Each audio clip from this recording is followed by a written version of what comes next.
It's the second legs of the Champions League quarterfinals, and a few of the teams already seem to be halfway down the exit round. But can they turn things around in the second legs? Can Dortmund possibly overturn a 4-goal deficit at home against Barcelona? Or could Madrid possibly buy a 3-goal win? Organize a 3-goal. I actually mean win 3-0 against Arsenal to give them a chance of reclaiming the Champions League title.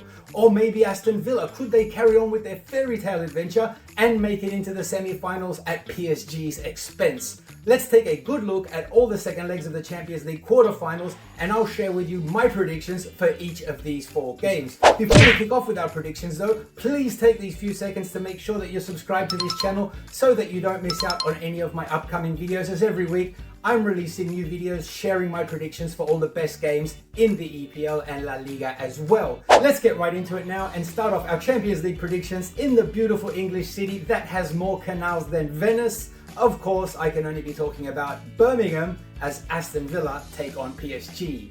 Unai Emery's team, they're still in with a good chance here. They took the lead last week in Paris with a brilliantly worked team goal, only to be pegged back by 3 very well taken individual goals in the first leg. But those goals were so good, you really can't expect PSG to reproduce them again in this game. And as the goal difference is minimal, it's only 2 goals right now, I do think Aston Villa, they're not out of the picture just yet. Sure, PSG, they're going to be heavy favourites, but if they can keep this game tight at the back, and maybe sneak a 2-0 win and take it into extra time, or maybe even win the game 3-1, then I think, well, to be honest, I'm pretty sure that PSG are going to get through and get the job done either way, whether it's in normal time or extra time. However, stranger things have happened. But I do like Aston Villa to take something positive away from this game, apart from the experience. And just like in the first leg, I think we're going to see both teams getting on the score sheet once again. Hopefully Villa can go on and get the win and maybe even KO the French champions and leave us with 2 English teams in the final 4. However, for my prediction, I'm sticking with both teams to score between Aston Villa and PSG. Next up, we have Borussia Dortmund still licking their wounds from a week ago, hosting Barcelona, who are very strong favourites to progress to the next round after their 4-0 win in the first leg. I really do feel for Dortmund. They've got some big games at this time of the year and all coming in the same week.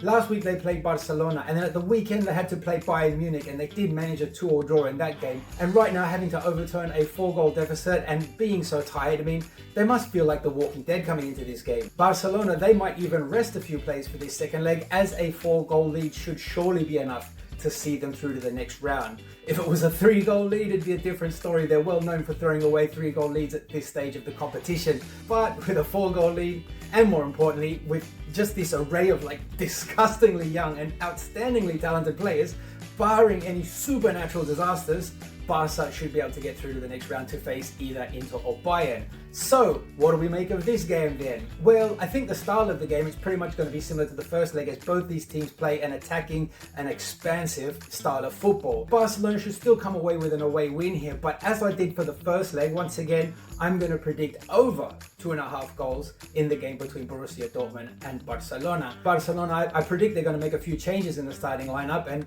they might even be happy just to lose this game 2-1 or to get a 2-2 draw, and either result just means it's Auf Wiedersehen Dortmund, better luck next time. And in the next game, to decide who will be facing Barcelona in the semi-finals, we have Inter Milan jogando en casa and holding on to a 1-goal lead as they willkommen Bayern Munich.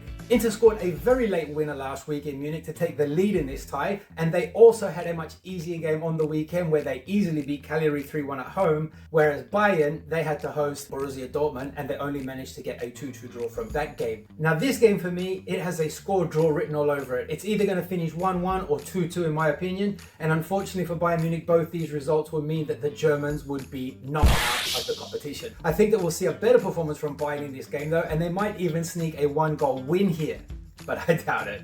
Inter, they just don't lose at home. They're too strong at home. Maybe if Bayern score early, this game might open up and we could be in for a real thriller. Otherwise, I can just see Inter holding them out, controlling the tempo of the game, maybe even taking the lead before Bayern would pull a goal back. But unfortunately, once this game ends in a draw, Bayern will be knocked out of the tournament. So I'm going to be taking both teams to score. And like I said, Inter will progress through the next round to face either Barca or possibly Borussia Dortmund in the next round.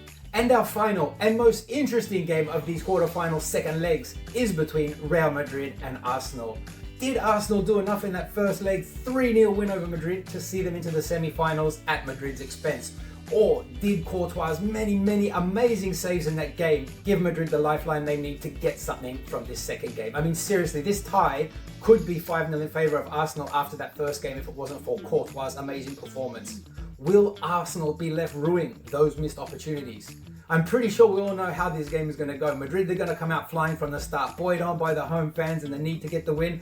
They're going to look to take an early lead against Arsenal and try to settle the home team nerves and control the game. Now, if they get that first goal and Arsenal start buckling under the pressure, Madrid might be able to turn this tie around. However, if Arsenal go there and they take the game to Madrid the way they played in the first leg and they remain composed and they try and dictate the flow of the game in midfield, they might even get an early goal themselves and really put this tie to bed. I mean, Madrid aren't keeping any clean sheets at the moment, and I don't see them keeping Arsenal quiet for the entire 90 minutes of this game. Even if Madrid go on to score 4 goals in this game, that's very unlikely anyway, but Arsenal will still be able to score 1, if not 2 goals themselves. I mean, if a team like Real Sociedad, who were beaten 4-1 by Manchester United, can score 4 goals in the Bernabeu, and Valencia, who are in 12th place in La Liga, can score 2 goals there, then surely Arsenal can score a goal, can't they?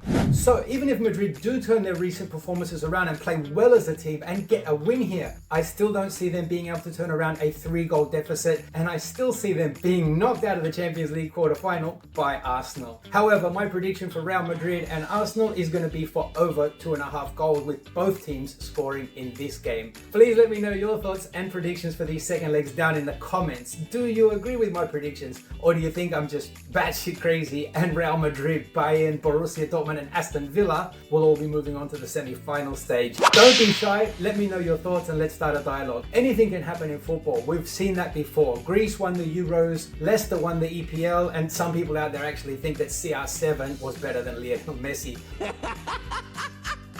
So clearly anything is possible in football, and I'd love to hear your thoughts on any of these games or on any other subject if I've ruffled any feathers. Please make sure you subscribe to this channel so you don't miss out on any of my future predictions videos and you don't miss out on any of the fun. Have a great week everyone, enjoy the amazing football coming up in the Champions League, and I look forward to seeing you all again in a few days time to discuss these results and the upcoming EPL and La Liga action for this weekend as well. Bye for now everyone, come on Gunners, and Visca el Barça. Bye bye Madrid, bye everyone.